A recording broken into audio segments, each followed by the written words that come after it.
What's up, everyone? As you know, we've got a Reasoning Gate deck for you today. This is kind of different from the builds that I've seen.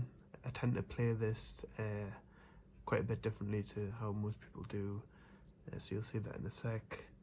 Really fun deck, different to most Goat format decks in that it's pretty quick, or can be. You don't have to play it that way, so yeah, very interesting deck. So starting off, you've got Domination of Chaos. This is the best thing you can get off Monster Gate.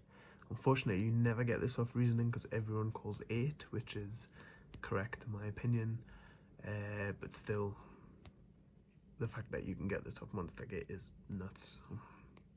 What this does is any monster destroyed by it is banished instead, which kind of conflicts with a card that we'll get to.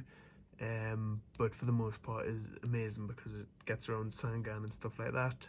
And when this card is normal or special summoned with Prim or Monster Gate or Tribute Summoning on the rare occasion that you do, you get to add back any spell from your grave, which is fucking berserk because obviously you've got all the Broken Goat spells.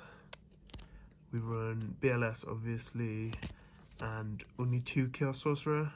I prefer 2 to 3 because we're already running a bunch of bricks in like Domination of Chaos and a card we'll get to later. I don't want to be running additional bricks. However, most people tend to play 3 of this, so they might be right, I might be wrong, but I prefer 2 at the moment anyways. We've got 2 Sacred Crane. This card is alright, it's not the best. It is kind of necessary because you need a normal summon for Monster Gate, and this is the best one to run because it also has synergy with Monster Gate and Reasoning, because if you get this you get to draw a card, so, and it's a light, so it does have versatile uses. You've got Fusilia Dragon, the dual mode beast. This is a really cool card because it's a normal summon for Monster Gate, just like Sacred Crane. However, if you get this from Monster Gate or Reasoning, you get a big 2/8 dark beat stick, so very cool. And it's also a really good metamorphosis target. You've got Genzo. This is pretty standard. We don't run any traps, so we don't get hurt by this at all. And we're playing kind of an OTK deck, so if we do go for that OTK, this guy is our best friend. You've got Enid Parshath. This is to punish goats, to punish defense position monsters in general. It's level 5 light. We get a draw card whenever it inflicts damage and it pierces, so very, very nice. You've got Blowback Dragon.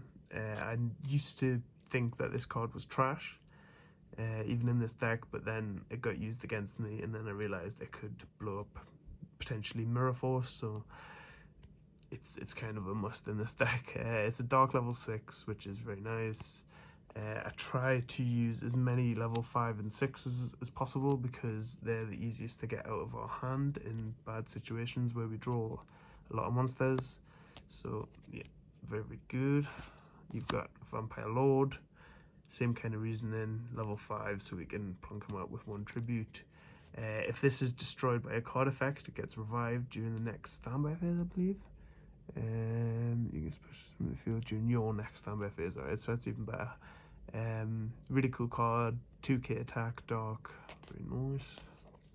Also, when this inflicts battle damage, you can send a monster spell or trap from your opponent's deck to the graveyard. They get to choose. I usually choose trap, especially in this deck, because traps hurt this deck a lot, and if you know what's in the grave, you know what is not on their field usually. You've got Command Magician. This is a really cool card. It's level 6 light, 2400 attack, which is pretty beefy, 1900, so it's not susceptible to Tsukiyomi. It cannot be targeted, which is really nice because a lot of Goat format power cards like Ring and Snatch Steel and Book of Moon all target, so this prevents all of them. Chaos Sorcerer, BLS, although BLS can just attack over this. But as I say, this deck isn't built to be 100% smash face. It is kind of more controlly, so this is good for the grind games and can help you win those. You've got Mystical Knight of Jackal. This is a controversial choice. Not a lot of decks run this. I don't think I've seen anyone run this, to be honest, but I think it's amazing because it can draw lock your opponent. It can make them, if you've got this along with another big beat stick and you attack over their set tomato or something, they're put in a position where they need to either set the tomato again and have it just get hit by this again, or they're going to take a lot of damage if you've already destroyed like their back rows and things like that, in which case they need to just keep the tomato in hand and it's like a dead turn for them and they just take a shitload more damage. So I think this is really, really good. It is completely dead in hand usually because you very, very, very rarely tribute summon like a 2 tribute monster, so but I think it's worth running just for the fact alone that it can solely win you a duel. You've got Kaiser Glider.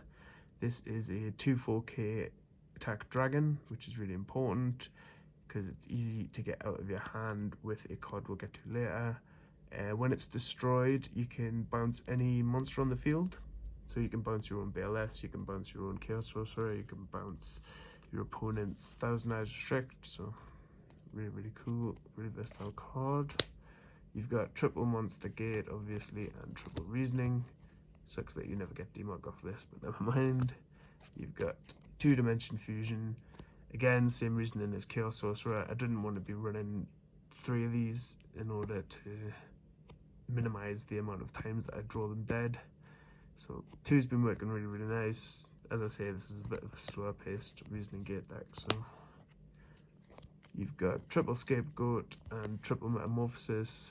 This is a must in my opinion because Scapegoat can help you stall as well as provide monster gate fuel and also tribute summon fuel when used in combination with the Metamorphosis.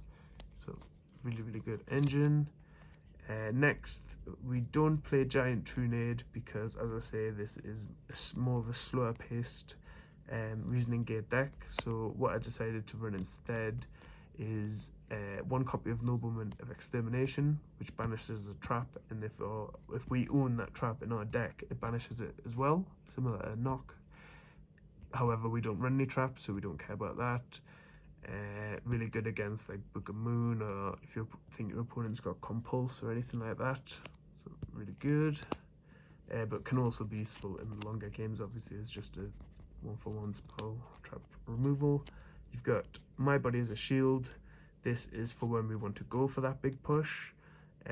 Stops Mirror Force, stops Torrential, Chainable. We do have to pay 1500 life points, which does suck because we're running Dimension Fusion, but it's usually worth it. You've got MST and Heavy Storm, very stable. Pot of Greed, Premature Burial, Snatch Steal, Graceful. Premature Burial, particularly good in this deck because if you Reasoning your Demok, you can bring it back with this, and that is just nuts. You've got Brain Control. This is really good because it helps you go for game. It can also help you bring out your tribute monsters in hand, so it's really, really nice. You do have to pay 800 life points, which again sucks because we're in Dimension Fusion, but usually if you're using this, it's because you're going for game or just want to bring out like a big tribute summon monster like Genzo when they've got a load of back row, and you can feel pretty safe doing so. So that 800 life points isn't too bad. And last card in the main deck is Soul Exchange. This is good because it gets over your opponent's face down monsters, which can be a problem for this deck, and it helps you bring out your big boys. So very, very nice. For the extra deck, you've got that boy, really, really good. You've got Gatling Dragon, which is important because it gets Demok into the banish zone if you want a Dimension Fusion him back to the field. It can also work with BLS if you had to use the banish effect and you want an extra 2600 damage. So very good. You've got King Dragoon. This is awesome because you can metamorphose your Fusilia Dragon and then bring out your Kaiser Glider. and it's just a big 2/4 untargetable thing, so not bad, not bad. You've got the last warrior from another planet. I usually make this if I've got some form of protection, like my body is a shield, and the rest of my hand isn't great, so I can just Fusilia, plop this out, hopefully either beat them down with it, because they can't summon monsters, or stall enough to draw my combo pieces. So, really important card. You've got Ryu Senshi. This can negate a normal trap card by paying 1k, and it cannot be targeted by spells, so really, really good.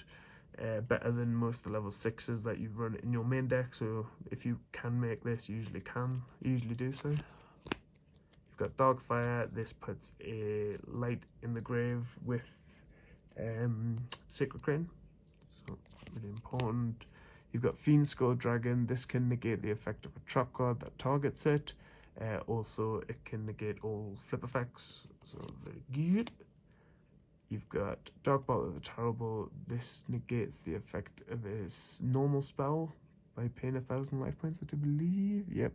And it also negates flip effects, so both very similar, but you make this if you think your opponent's got ring, basically, and you make this if you don't think that.